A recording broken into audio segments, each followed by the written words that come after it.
was just too much of a mess. And I remember some big tough guy was there with his wife, and he was like, if this is what this movie does to you, I'm not going in. And I turned to him and I said, you have to see it. You have to see it. If you haven't, watch it this weekend. You will be amazed at what the ordinary person can do once his eyes are opened. Another powerful movie is Life is Beautiful. Quite honestly, it had the same effect on me. I got about 3 minutes into this movie and I went, didn't I learn my lesson? The last one, I'm not going to be able to walk after this. This one's about a father and a son in a concentration camp. And the dad, amidst the human horror, convinces his son to hide by telling him it's a big game. You know, whoever hides wins the tank in the end. You don't need a child to understand this. Having a son, however, makes it even more powerful. To be in a situation like that and to be able to handle it is inspirational. When you couple such beauty next to such horror, it is staggering. Now, there's great storytelling in these movies, but that's not what makes them, to me at least, hit so hard. What hits you so hard and what makes them etched in our brains forever is that they are true. The story of the Holocaust is true. I decided here in the last few days that I am going to do something that I have never, ever, ever wanted to do. I'm this summer going to Poland to visit Auschwitz. I'm going to do that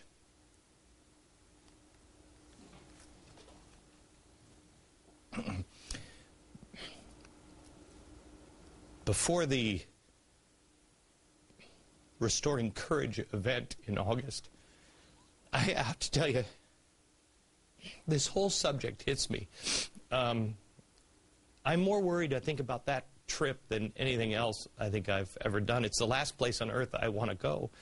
I want to see the pyramids. I don't think I ever will. I'm not real popular, I hear, in Egypt. It's the last place I want to go. I want to see the pyramids. I want to go to Red Square. I want to go to England. I've never been to England. Auschwitz, not on my list, really. And it's not on my list because I know the story, and I know it's true, and I know that it is, I know what man is capable of. I'm of German descent. My ancestors came over here in the 1800s, but I've always wondered, I mean, with a name like Beck, you know that there's some Germans that were there in the 1930s and 40s, and I've always wondered, did any of them know what was going on? Did any of them try to do anything? That's why I own a copy of Mein Kampf. I bought it in my 30s to read it, to figure out, did the people of Germany know? Yes, they did. It is so very clear. By the time Hitler became Chancellor of the Third Reich in 1933, Mein Kampf outsold the Bible. We're seeing that again.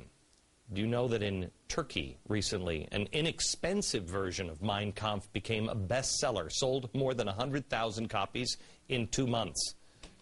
I don't care what you charge for that book. Do you think in America we could charge a dime and it would sell 100,000 copies in 2 months? Really? When you read that book, it's very clear. Kill Jews, period. They could pass it out for free, and I don't think we could pass out 100,000 copies, I would hope, in America. The hate that emerged in the 1930s, as it emerged, most people turned a blind eye.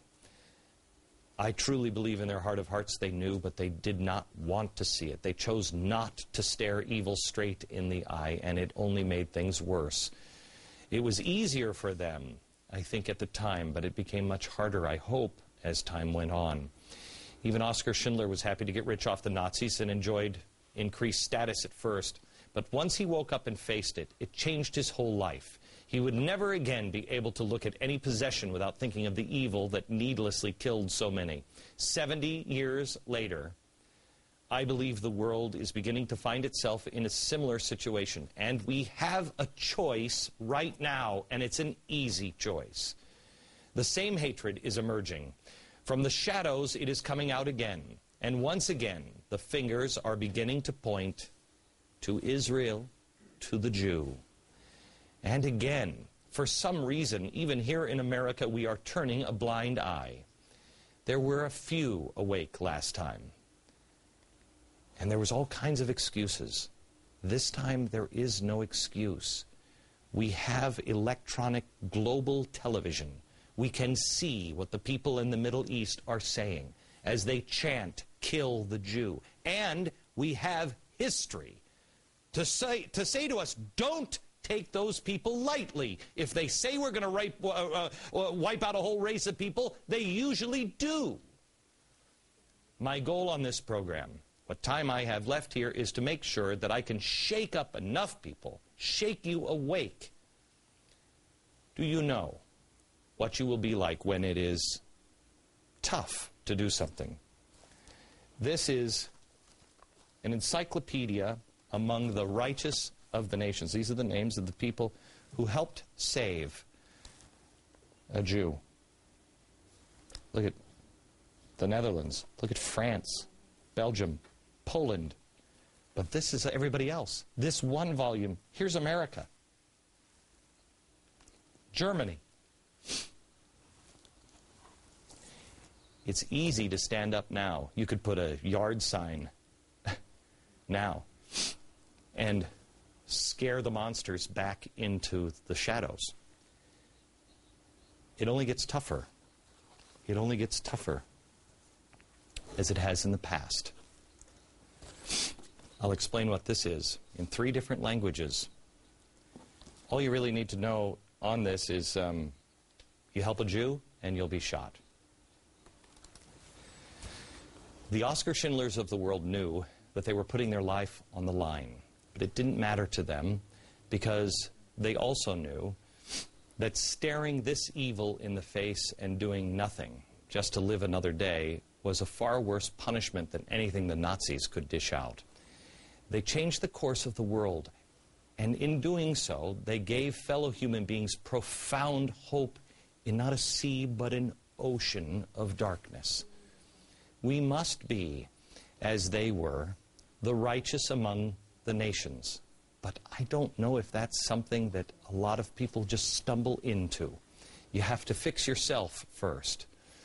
You may not understand exactly how, in your little slice of your world, you make a difference. But I promise you, you make a difference. I promise you. If you just be who you're supposed to be, not who you've allowed yourself to become, you will make a difference. And he who saves a single life saves the entire world. Tonight, we're going to introduce you to some amazing people. People who are alive because of one reason: courage. People like Christine, who lived underground, lived in a sewer with her family when she was 8 years old. She's here she's here with her husband, who was saved by Oskar Schindler. You're going to meet 2 sisters who were saved because a family hid them in an attic. You will meet people who risked everything to save people, like the son of a Spanish diplomat who saved thousands of Jews in France by granting them visas to escape. You will hear their stories, and I hope find your way and your place in the world when we come back.